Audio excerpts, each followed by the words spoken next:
I was not going to talk about this today. I want y'all to know that. I had a whole other rundown written. I had graphics made. And then in the span of like 4 days, Diddy got himself a new zip code.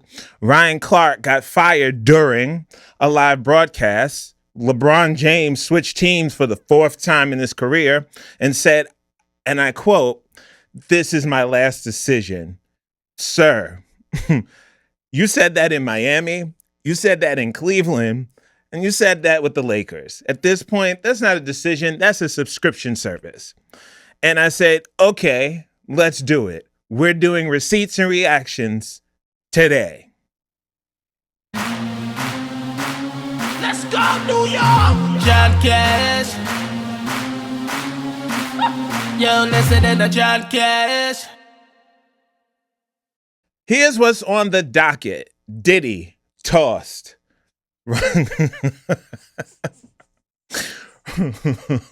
Ryan Clark fired mid-sentence on live TV. LeBron, Sixer now, apparently forever. 50 Cent pulling out of a whole city but still finding time to clown Rick Ross on Instagram. Jay-Z, 3 nights, 1 stadium, and a question I need y'all to actually think about with me. And I'm going to tell you right now, stick around for the back half of this one because story number 6 today, I'm not going to be cracking jokes about. It's the Nolan Wells case, and it deserves more than a punchline. So if you're only here for the laughs, you're going to get plenty of them. But don't check out before we get there because that segment matters too. That's the show. Let's get into it. If you're new here, and if the algorithm brought you, I see you. Welcome to the family. Hit the subscribe button right now because I promise you, you have not seen a show pull receipts the way this one does. All right, let's start with the man who apparently can't stay out of the news even when he gets no freedom to move. So TMZ is reporting, let's call this segment Diddy Got Tossed. Diddy Got Tossed. I like that name. Diddy Watch. So TMZ is reporting, and TMZ has been very consistent with these Diddy updates. They basically got a beat reporter camped outside Fort Dix at this point.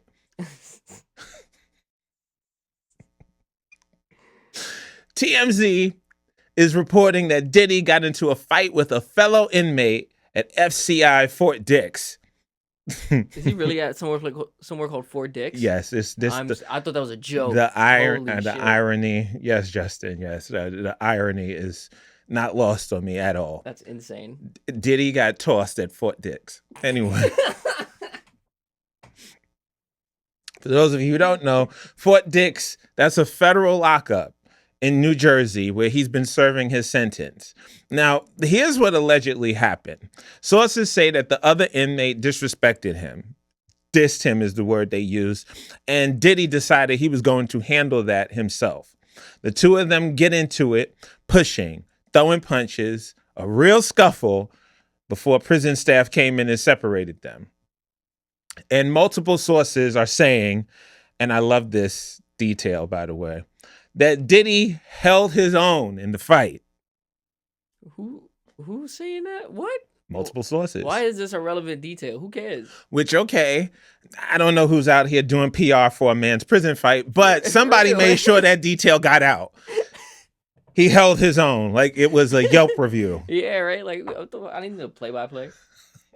But here's the part I actually want to focus on. After the fight gets broken up, TMZ's own headline said he was, and I'm using their word, Justin, tossed. Oh, they said that. Bro, this is insane. Into solitary confinement, not placed, not escorted, not transferred with dignity to a private wing, tossed into the hole. There's no way they didn't know what they was doing. Like a salad. Like a Caesar salad, by the way. Extra croutons. Hold the freedom. Yeah, for sure. This guy. Now, it's unclear how long he's going to be in there. It could be days. It could be longer if this turns into an actual disciplinary case. And look, this is a man serving a 50-month federal sentence on 2 counts tied to the Mann Act. and he's currently projected to get out in February of 2028. So he's got a minute left on this bid regardless. But you think after everything, the trial, the conviction, the whole public unraveling, you think a person finds a way to keep his head down and just get through it. Instead, we're out here starting new incidents in a federal prison. Meanwhile, and this is wild to me, the same week we're getting reports that he just sold his old waterfront mansion on Star Island in Miami for $55 million, which is $20 million more than he paid for it back in 2021 when he bought it off of Gloria and Emilio Estefan. Do the math with me. That's roughly a 57% return in under 5 years on a house he bought while he still had his freedom. So the man is somehow still profiting in real estate from prison at a better return than most people get on their whole stock portfolio, while also getting tossed in the hole for fighting. He's having the time of his life in there. That's a hell of a split screen. Yeah. Financially thriving, but physically in timeout. I don't think he's in timeout. I saw a video of him riding a motorcycle in there, man. That may be one of the things he's riding, allegedly. And look, I know somebody's going to comment, John, why are you making jokes? The man's in prison. What? Look, he tossed somebody in a fight and got tossed in return. And not the way he usually gets tossed. It's too Allegedly. The universe wrote this bit. I'm just a delivery guy, by the way. Yeah. I want to know what y'all think in the comments. Does solitary confinement actually change somebody, or does it give a man more material for whatever memoirs are coming out in 2029? Drop it below. I do read these. All right. So from a man who got tossed somewhere he didn't want to go, let's talk about a man who definitely got tossed and he didn't see it coming on live television. Okay, so this one is wild to me just from a human standpoint. Forget the sports politics of it for a second. Ryan Clark, 11 plus years at ESPN, one of their most recognizable NFL voices, NFL Live, Sports Center, First Take. He actually won a Sports Emmy in 2023. Ryan Clark got fired during NFL Live on air while the show was happening. What? Now, here's how it went down. According to multiple reports, Clark's doing his usual thing, giving his analysis. The show then goes to commercial break, and he never comes back for the final segment. Mina Kimes reportedly looked visibly uncomfortable. Nothing was said on air about it. And then the news breaks online basically in real time because outlets had already reached out to ESPN for comment on the layoff. And that's actually why they rushed to pull him. They were scared he'd find out from Twitter before he found out from them. Yo, what the fuck? What could he have done that they would took him off mid-air? Like, so think about that for a second. This is the professional equivalent of getting dumped over text while you're still on the date. yeah. He's sitting there giving hot takes about the Jaguars, and somewhere behind the scenes, somebody's going, quick, get him off before he sees the headline. How would he have? He was on the air. You know how we could multitask. You're right. Maybe he check his phone real quick. Yeah, I'd always check my phone. You're right. In between takes, in between, recordings. I guess. Yeah, that's fair. Now, this is reportedly part of a bigger round of layoffs tied to ESPN and Disney integrating the NFL network's assets they had picked up. Cam Newton also got named in the same wave of cuts. So it's not personal, allegedly. It's business. Except Stephen A. Smith didn't see it that way. Stephen A. went on his own show and said, and this is close to verbatim, that Ryan Clark is his brother, arguably the best NFL analyst in America, and that ESPN asked his opinion beforehand and then overruled him anyway. He said it straight up. I am not happy. And here's the kicker for the controversy angle. Clark was reportedly supposed to be a big part of ESPN's Super Bowl coverage next year. which is ESPN's first time ever broadcasting the Super Bowl, which to my belief, or to my knowledge, currently is scheduled for Valentine's Day, February 14th. Yes. Oh, it's going to be a crazy Super Bowl. And President's Day is the next day. Baby's going to get made. I mean, baby's going to get made regardless, so. maybe I might make one by then. There you go. Wait, do we know what they did? What he did to get fired? Well, I'm gonna get to it. I'm jumping the gun. My bad. Yeah, you jumped the gun. Mm-hmm. So it's a part of long story short, it's a part of the cut. They're trying to trim the money, everybody. He was just one of the names that got laid off. One of the names that got laid off, but some people, I'm going to tie it in a little bit. Okay. So they let go of a guy they were building toward their biggest moment with on the same day of a round of layoffs in the middle of a live show out of fear he'd read about his own firing on social media before they told him. And let's talk real money for a second, because that's what this show does. We don't just react. We look at the numbers behind the reaction, hence receipts and reactions. Clark was reportedly making north of $2 million a year at ESPN. Whoa. And under most standard TV deals like his, the network's on the hook to pay out the remainder of that contract, whether he ever sits behind that desk again or not. So this wasn't even a short-term cost-saving move. They're paying him regardless of when they cut him loose. But he also was up for contract soon. So, which means the only thing that Timon actually accomplished was making it messier. There was no financial upside to doing it live. This was just poor execution. Let that sink in for a second. The reason they pulled him mid-show wasn't cruelty exactly. It was panic, which somehow makes it worse. It's not we planned this coldly. It's we panicked and this was the fastest option. That's not a corporate strategy. That's a corporate fumble. You like how I tied that in? I did like that. Yeah. I did. Yeah. It's crazy how they fired him. They were going to do it after the segment and not like before he went on. He was supposed to be fired the following day, but the list had leaked out somehow. That's crazy, man. And somebody, they didn't want it to leak out. Yeah. And he also had got into a squabble on air. Oh, really? With a fellow colleague. And they're trying to tie that as the reason. Yes. So, yeah. Bullshit, bro. So Clark himself has stayed pretty composed about it publicly, to his credit. He posted on Instagram the next day some gym footage. He said his piece is with God, said the world can't strip him of what's real.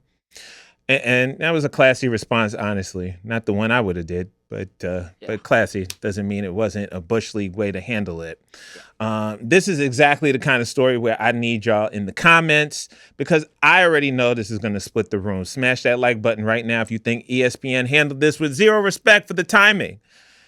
I don't care what the budget reasons were. You don't do a man like that on live TV.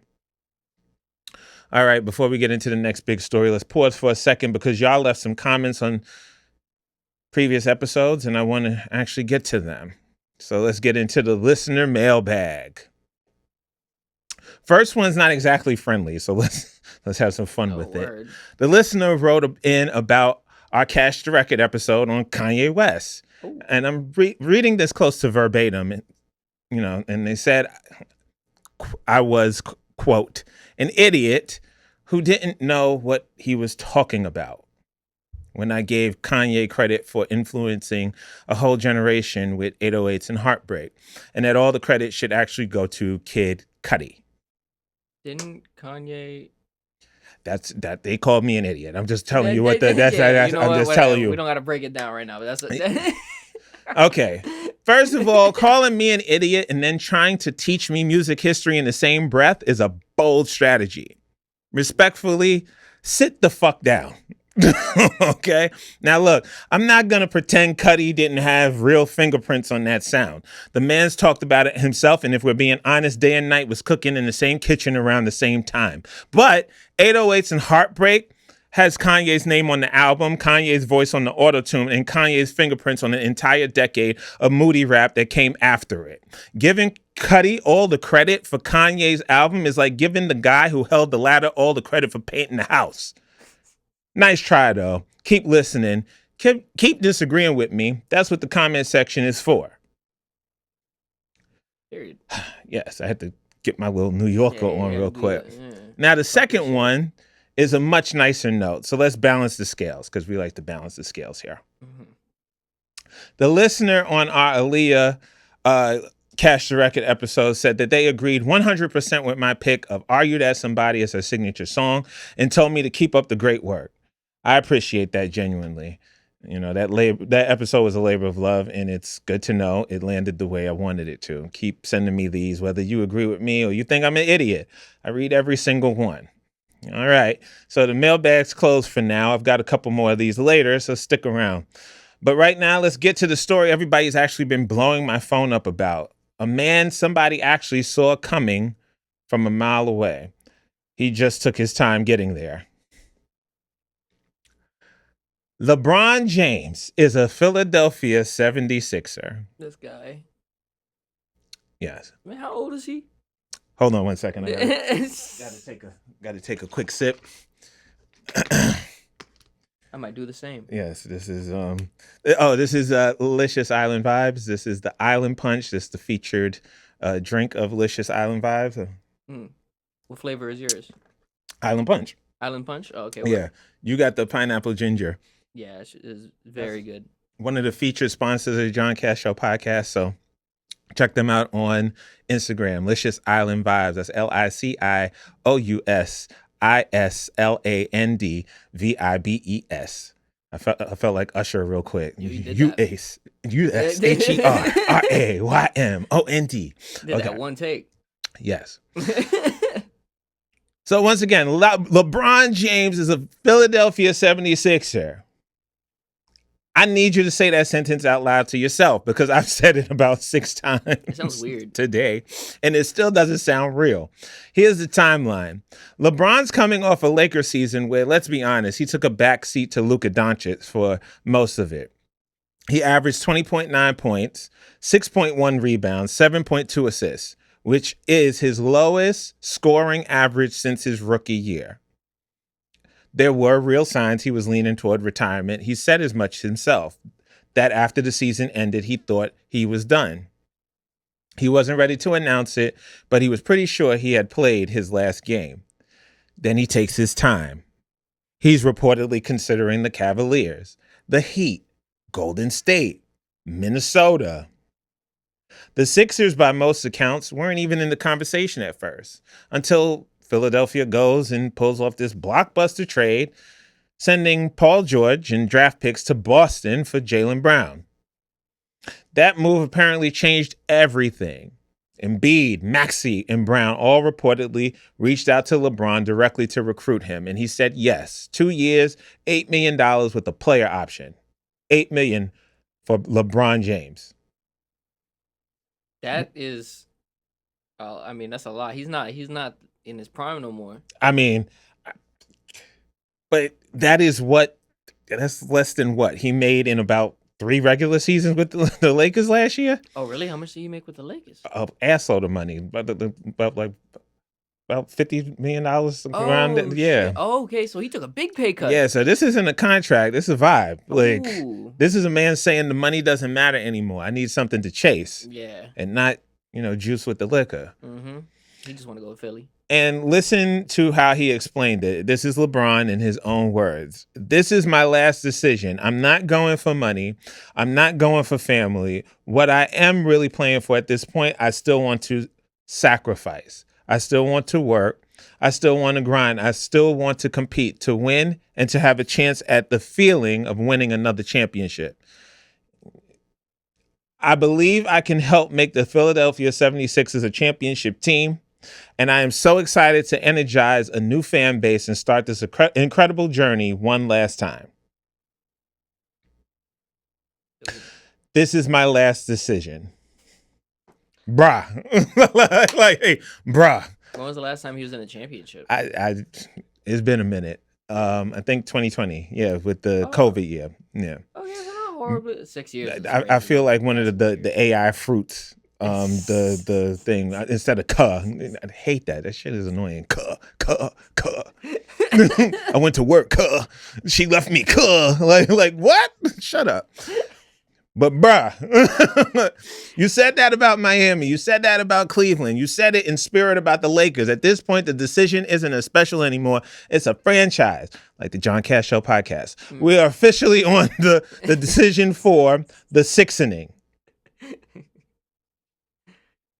I say we start a pool right now for what he calls Decision 5, if there is one. He's gonna go back to one of his legacy teams or some shit. That's what he's gonna be like, oh. Somebody get me odds on that. That's all I know. But I'm gonna be real with y'all for a second because I don't want to just clown this one and move on. There's something actually kind of poetic buried in here. If this is really his last stop, and it sounds like it, at 41 years old, entering his 24th season, that means when LeBron James retires, he retires as a Philadelphia 76er, not a Laker, not a Cavalier, not a Heat legend, a Sixer. After Cleveland, Miami, and LA all got their own eras with him, Philly gets the last one, the final chapter. Sit with that for a second. Philly, because that's not nothing. So follow the show wherever you're listening to this right now, because I promise you every time something this big drops in sports or entertainment, we're going to bring it right here, breaking it down with the receipts. And if decision 4, the sixth inning, made you laugh just now, clip that part right now and post it. Tag me in it. I will find it and I will repost my favorites. All right, let's go from the last decision to a man who's making some very inconsistent decisions about a whole city. All right, so this one's actually 2 stories that collided into each other this week, and I need to walk you through both because the way they connect is honestly kind of hilarious. You ready, Justin? I'm ready. Okay. 50 Cent, through his company G-Unit Film and Television, committed over $124 million to turn downtown Shreveport, Louisiana, into an entertainment hub. We're talking renovating a facility called Stageworks, modernizing Millennium Studios, and building something called the G-Dome, an immersive venue meant to attract major productions. The state of Louisiana backed it with $50 million in performance-based funding. Economic projections had this thing generating almost $19 billion in impact and over 6,000 jobs across 20 years. This was a big deal for a city that's been trying to rebrand itself as, quote, the Hollywood of the South. And just last month, 50 Cent was at the groundbreaking ceremony for the G-Dome, saying Shreveport was going to be totally new in 5 years. Then, this past week, he posts something cryptic on Instagram. He says there are people in Shreveport who, quote, just don't want things to get better, end quote. Says he only makes deals that make sense, and then he says, I'm going to have to pull back on the Red River. Damn, that's disappointing. Now, I only make deals that make sense. My dude, Fifth, that is the exact same energy as somebody saying, I'm not mad while they're clearly mad. Nobody posts a cryptic pullback threat about $124 million investment because everything is going great. Now, here's where it gets a little bit, a little bit sticky. I'm going to bring you up to speed. The mayor, Tom Arsenault, came out and basically tried to smooth it over, said he hadn't spoken to 50 directly yet, but planned to, and that he still believes 50 intends to honor his commitments. But then it got a little messier. Oh, Lord. Because when the mayor made some vague comment about the two sides being in talks, 50's own team came back and said essentially, no, we're not. Nobody's called us. So even the smoothing over turned into its own little back and forth. Jeez Louise. That's the kind of thing where both sides think they're winning the exchange, and meanwhile, the actual city of Shreveport is just standing there like, are we still getting the G-Dome or not, y'all?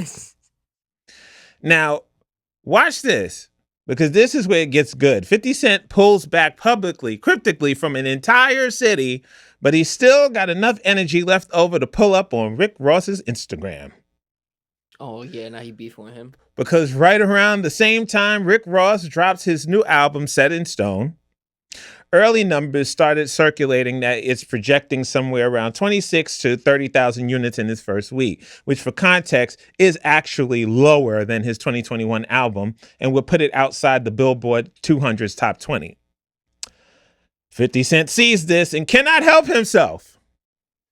He posts, and I'm going to give you this close to verbatim, quote, "I just saw your record sales. LOL, 2000. What the fuck?" End quote. 2000. I love your face. Now, to be clear, the actual reported number is close to 26 to 30,000 units. 50 rounded all the way down for the bit. But you know what? Respect the commitment to the joke. That man was not trying to be accurate. He was trying to be funny. And honestly, he succeeded because it went everywhere. He didn't stop there either. He also posted, quote, 20 features under 10,000 sales. Damn, boy, it's over, end quote. Which, if you know anything about a Rick Ross album, you know that man puts everybody on a song.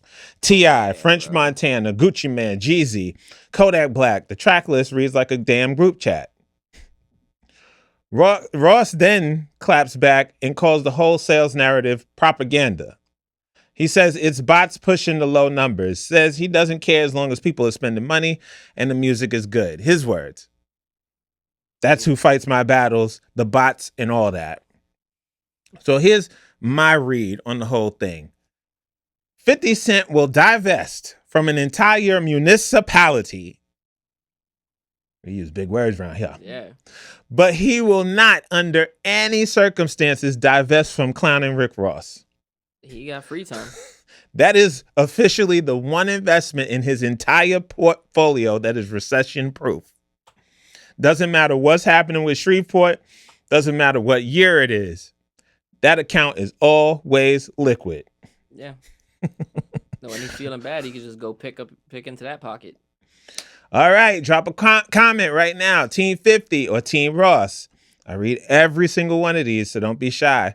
I might read the best ones out loud during the next Receipts and Reactions mailbag.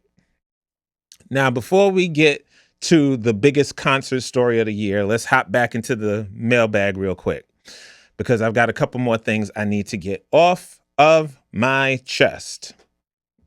Okay? So, but before that, this one's not a comment. This is just me talking straight to y'all for a second.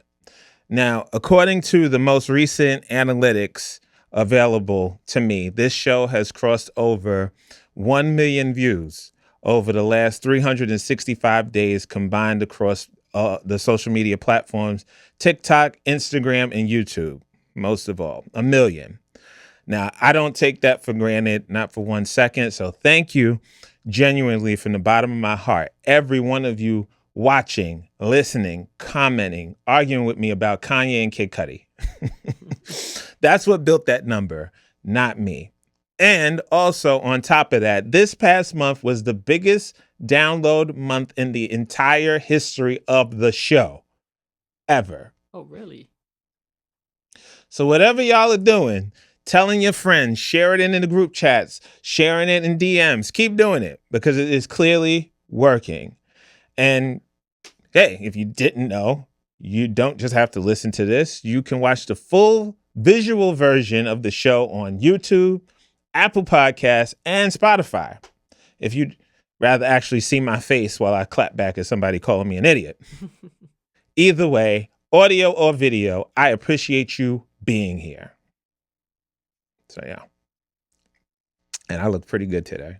Wouldn't you say so, Justin? I think so. Yes, I look pretty good. I look pretty good all the time, but I look... Fitted all the way up. Yeah. I'm getting numbers. I'm getting numbers. People going to see these clips. They're going to be like, oh, he fine. You're going to start walking different in the streets. He fine. For real. Acting brand new. Okay. Let's get to the third comment in the mailbag. Somebody asked me why I don't do more of these mailbag check-ins. Truthfully, because I didn't think y'all wanted it. But judging how many of you left comments after the last batch of episodes, I was wrong. So here's the deal. If this segment gets requested again in the comments, it will become a permanent fixture on the show. That's not me being coy. That's a real offer. You asked for it and I build it. All right. Let me take another quick sip of... You know, I might do the exact same.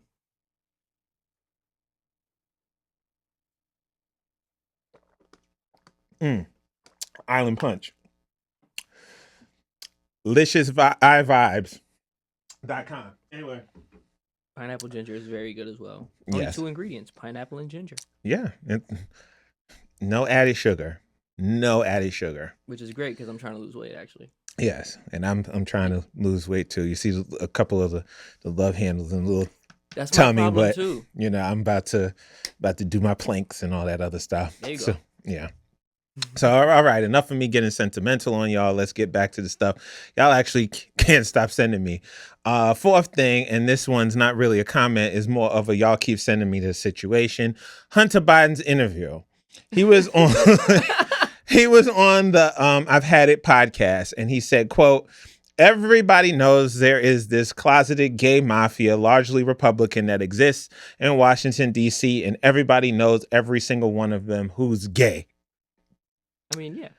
He called the whole thing, quote, "the closetocracy."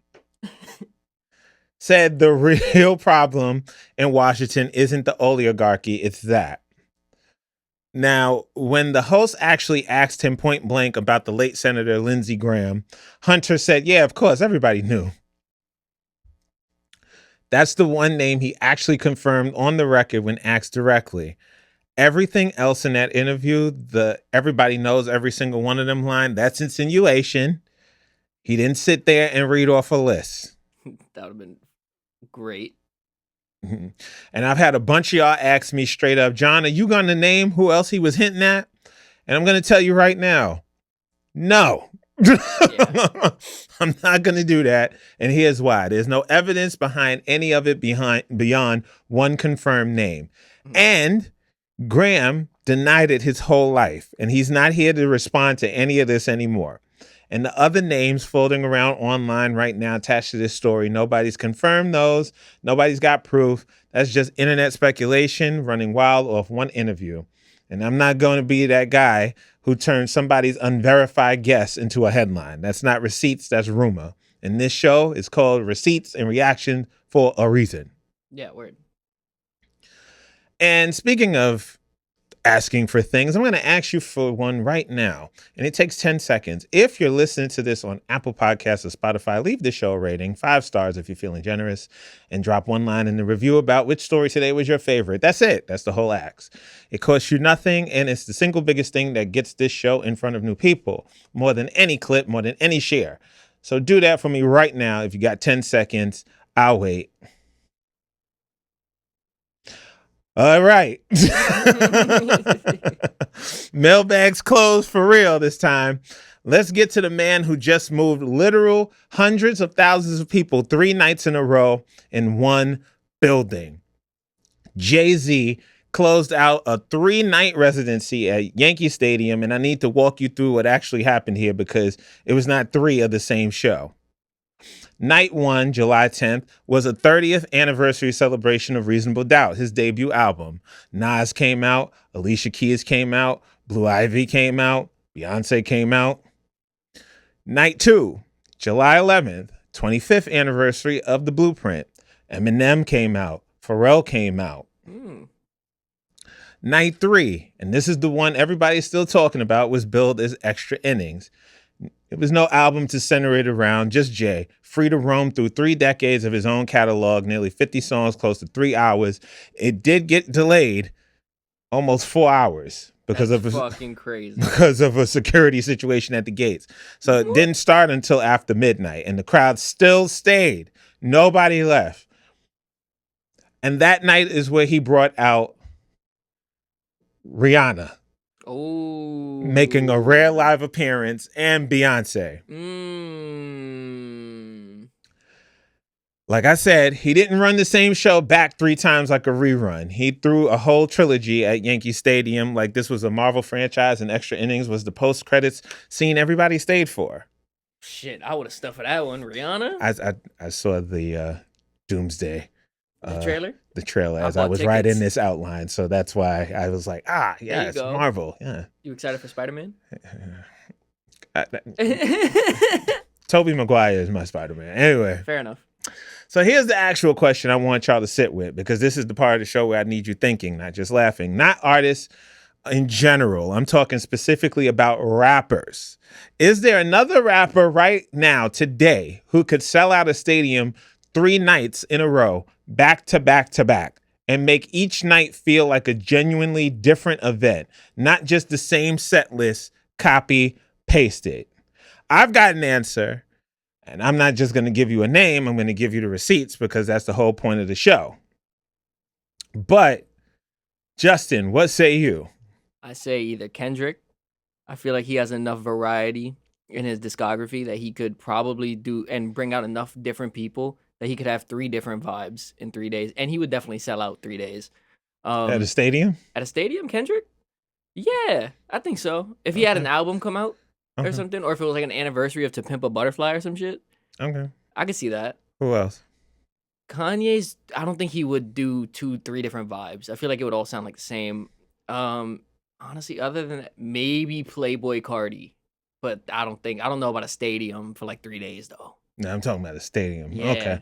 I So think my biggest one is probably Kendrick. Yeah, I'm going to say his nemesis, Drake. I was thinking Drake too, actually. So You know, let's you're start right. here. I agree. Drake is one of the only handful of rap acts to ever gross over $100 million on a single tour, and he's done it twice.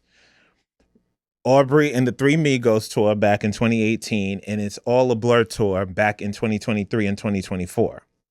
On top of that, in 2025, he headlined all 3 nights of Wireless Festival in London.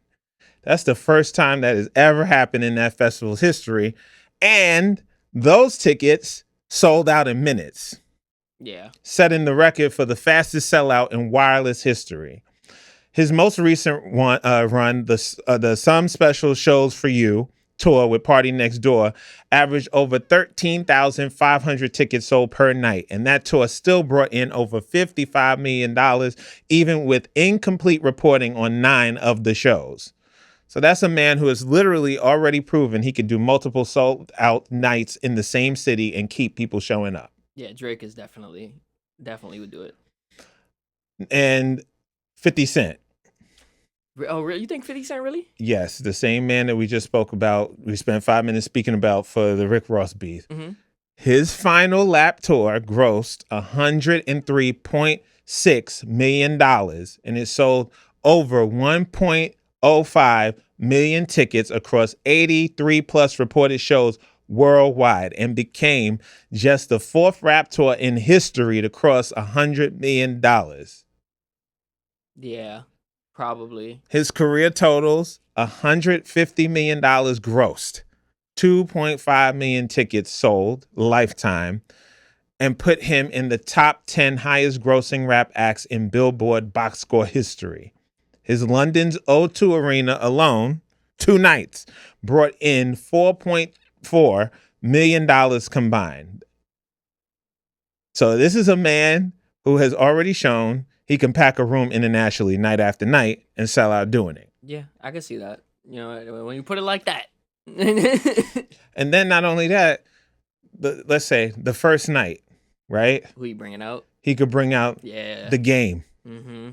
He could bring out That'd be like, Classic. oh, what? They made up?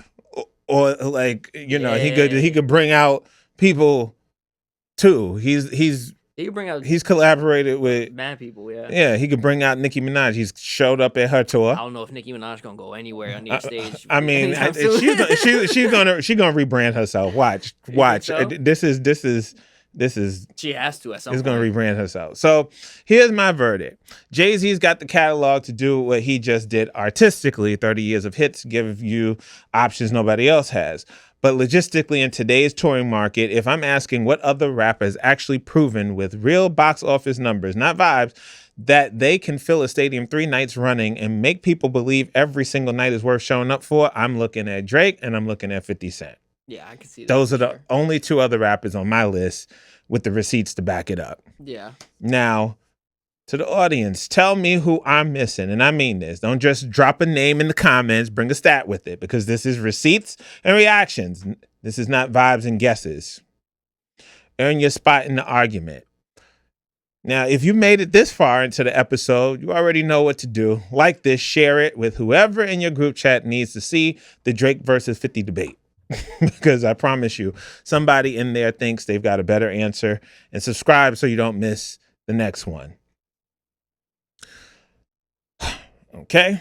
All right. So before we close out today, I want to shift gears because the next story isn't one I'm going to crack jokes about. This one deserves a different kind of attention. I want to talk about the Nolan Wells case because it's been getting a lot of attention, and I think it's important we talk about what's actually known right now versus what's speculation. Nolan Wells was 18 years old from Ocean Springs, Mississippi. On the 4th of July, he went on a boat trip to Horn Island with a group of friends. He was the only one in that group who didn't come back. His body was found on the island 2 days later. Since then, this case has drawn national attention, and a lot of that attention is tied to unanswered questions and to concern expressed publicly by his family's attorney and by civil rights organizations about whether race played a role, given that Wells was black and the friends he was with were white. Here's what we actually know as of the most recent reporting. An independent autopsy was conducted. It was privately funded, paid for by Colin Kaepernick at the request of the family's attorney, Ben Crump. That independent autopsy came back inconclusive. The forensic pathologist involved said that the body wasn't in a state that allowed for a complete review and that the results are, quote, inconclusive pending further investigation. Separately, the official autopsy from the Mississippi State Medical Examiner's Office is still pending toxicology results. Ben Crump has pointed to what he calls contradictions in the accounts given by the friends Wells was with, differing versions of why he stayed behind on the island instead of getting back on the boat. There's also been attention on the fact that Wells' phone was missing and that his parents reportedly located it before investigators did. NAACP President Derek Johnson has publicly accused local law enforcement of being derelict in properly investigating the case. Mississippi's governor has pushed back on that, saying activists are, quote, stoking division, end quote. And officials have said the FBI is now investigating threats that have been made against witnesses, public officials, and the Wells family directly as this case has escalated online. And I just want to say this plainly.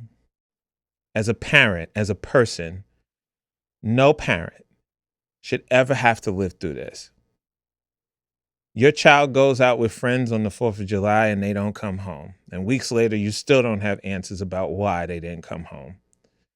That is one of the worst things a human being can go through.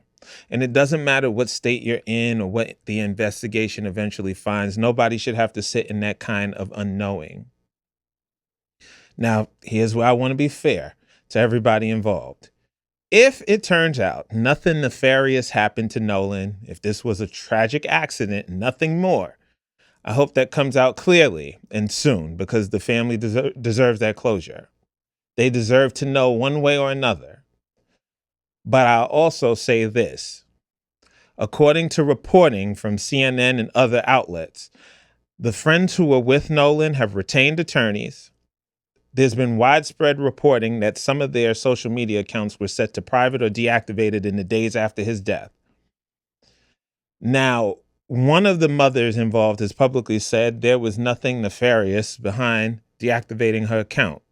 She said she did it out of fear for her own child's safety, given how heated things got online. That's a real explanation. I'm not going to pretend it isn't, but I'd be lying if I said that the combination of luring up quickly and pulling back from public view doesn't look suspicious to a lot of people watching this from the outside. It's a fair thing for people to be asking about. And if it does turn out that foul play was involved, if somebody did something to Nolan Wells, then whoever is responsible needs to be held accountable fully and beyond the shadow of a doubt, not rushed, not railroaded, but genuinely and thoroughly investigated and prosecuted if the evidence supports it.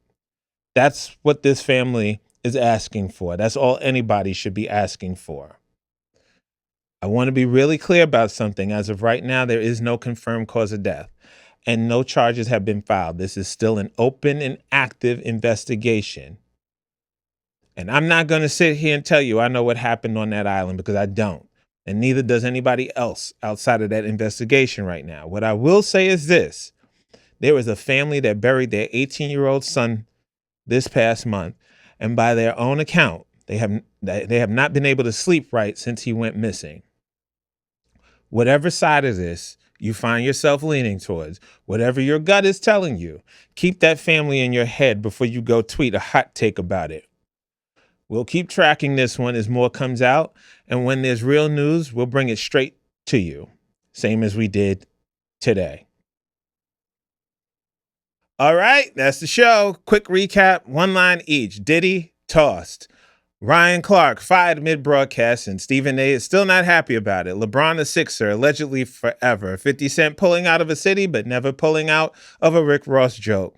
Jay-Z, 3 nights, 1 stadium, and apparently only 2 other rappers alive who could even attempt it. In the Nolan Wells case, still unresolved, still developing, and still deserving of more care than clicks. That's 6 stories, 0 filler, and I think I've made it home under 35 minutes. That's the show. Right? Let me see. About 40 minutes, about 30. Actually, maybe about 35. Okay. Ooh, timed in my head. And real quick, the next episode on Hot Take Court, I've got a story I've been sitting on that might make the Diddy segment look tame by comparison. I'm not saying anything else right now. Just come back for it. And if you want more of that mailbag energy, let me know, because you basically voted for it already today. If you rock with this, subscribe, follow the show wherever you're listening right now. Leave that rating and review if you haven't yet. It genuinely takes 10 seconds. It's the biggest favor you could do this show. Share this with the person in your group chat who is already arguing about LeBron, because I know they're out there. And hey, if Toss Like a Salad got you, clip it, post it, tag me. I'm looking for it. I'll see you all next time on Receipts and Reactions. We out. Let's go, New York! John Cash. Yo, listen to the John Cash.